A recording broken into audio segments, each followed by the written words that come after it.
Buenas tardes, mi nombre es Jorge Valdebenito, estudiante de la cátedra de Derecho Internacional Privado, y hoy les vamos a hablar sobre lo que es la extradición y el arbitraje comercial internacional.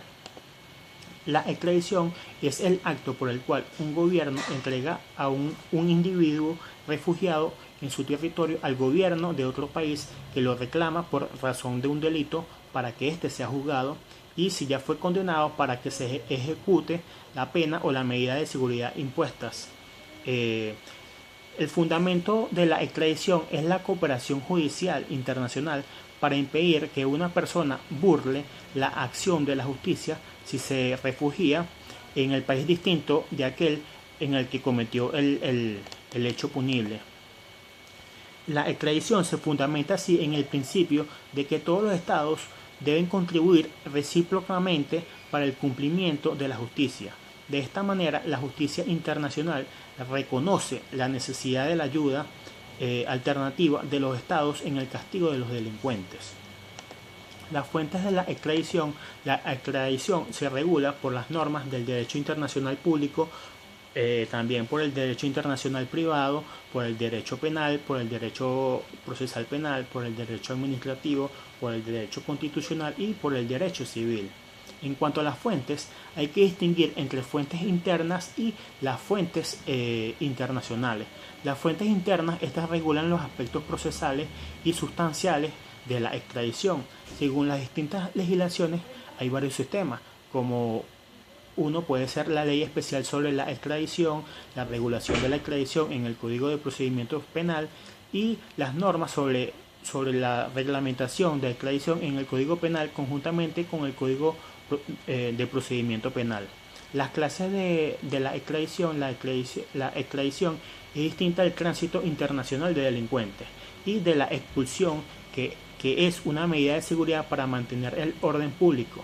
La extradición reviste diversas categorías que son los procesados y los condenados según el procedimiento, que esta puede ser oratoria según la autoridad, esta puede ser administrativa, judicial o mixta según el resultado, esta puede ser concedida o denegada según la actitud del Estado, esta puede ser ofrecida o solicitada y según su posición de partes, que esta puede ser activa o pasiva. La naturaleza de la extradición. No hay acuerdos que en la doctrina en cuanto a la naturaleza jurídica de la extradición. Algunos doctrinantes consideran que la extradición es un acto de asistencia y cooperación judicial internacional. Los requisitos de admisibilidad de la extradición, esta supone una serie de requisitos que son la competencia del Estado requeriente, la doble punibilidad, la subsistencia de la protección punitiva, el carácter común del delito, el debido proceso legal, su fundamentación y las personas extraditables. La solicitud de la extradición, esta se formula por vía diplomática y debe acompañarse de la sentencia condenatoria o resolución análoga según la legislación del país requeriente. Estos documentos podrán ser remitidos en original o en copias auténticas y deben contener la relación de los hechos imputados a la persona cuya extradición se solicite, con expresión del lugar, la fecha en que fueron realizados. Otro requisito es que los datos sean conocidos sobre los datos de identidad, pues la personalidad y nacionalidad del sujeto redomado, y, al ser posible, su fotografía y las huellas dactilares. Otro requisito es las copias de los textos legales aplicables al hecho o hechos motivadores de la solicitud de la extradición, con indicación de la pena máxima y de la pena mínima que a los mismos pudieran corresponder. La concurrencia de las solicitudes, esta puede presentarse en los casos en que el delincuente o el culpado ha cometido delitos en cada uno de los territorios de los estados que lo reclaman.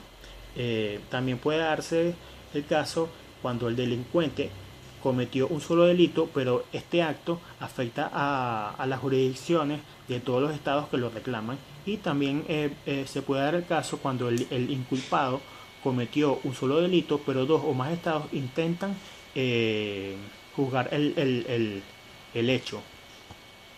Ahora vamos a hablar sobre lo que es el arbitraje comercial internacional.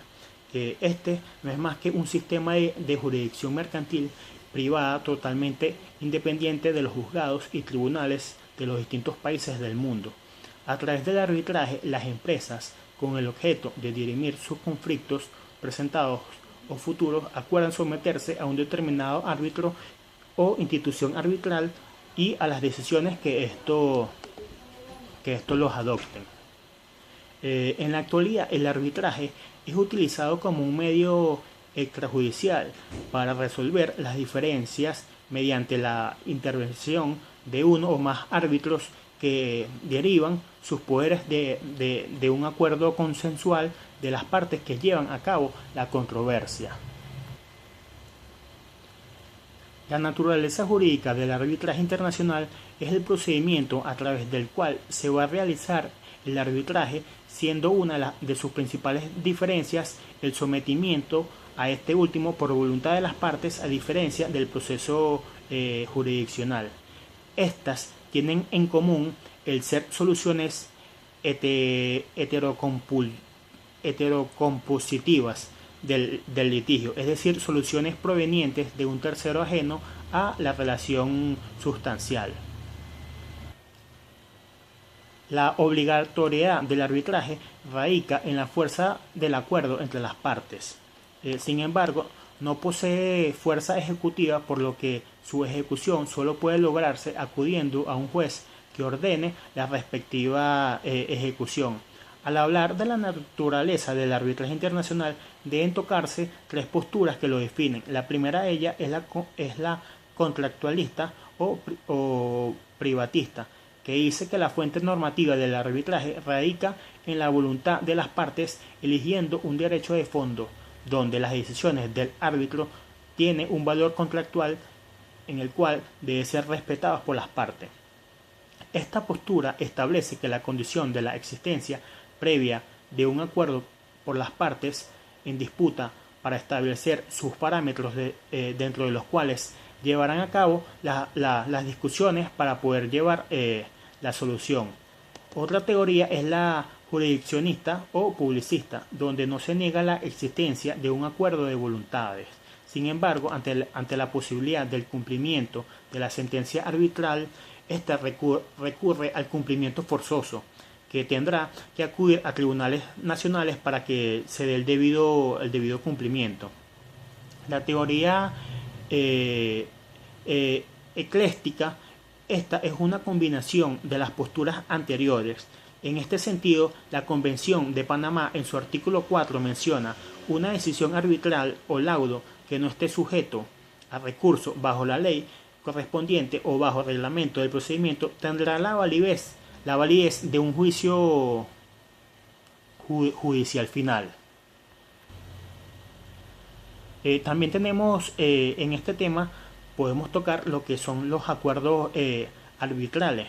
El acuerdo arbitral constituye uno de los puntos más importantes dentro del arbitraje, ya sea el ad hoc o institucional, por lo que es necesario que el acuerdo arbitral se dé como resultado de la voluntad de las partes para constituir el tribunal arbitral que estará encargado de resolver la disputa de las partes en controversia, por lo que el acuerdo constituye la parte fundamental de todo arbitraje. El acuerdo arbitral puede tener tres modalidades: la cláusula arbitral, que es el acuerdo pactado antes de que surja la controversia, como compromiso arbitral, surge una vez que ha surgido la misma, o como convenio arbitral, que es igual a lo anterior, pero se diferencia que este se celebra por un medio distinto. El acuerdo arbitral, según las convenciones y reglamentos internacionales, se define como el acuerdo de arbitraje que es un acuerdo por el que las partes deciden someter a arbitraje todas las controversias o ciertas controversias que hayan surgido o pueden surgir entre ellas respecto de una determinada relación jurídica, contractual o no contractual. Muchas gracias. Eso es todo.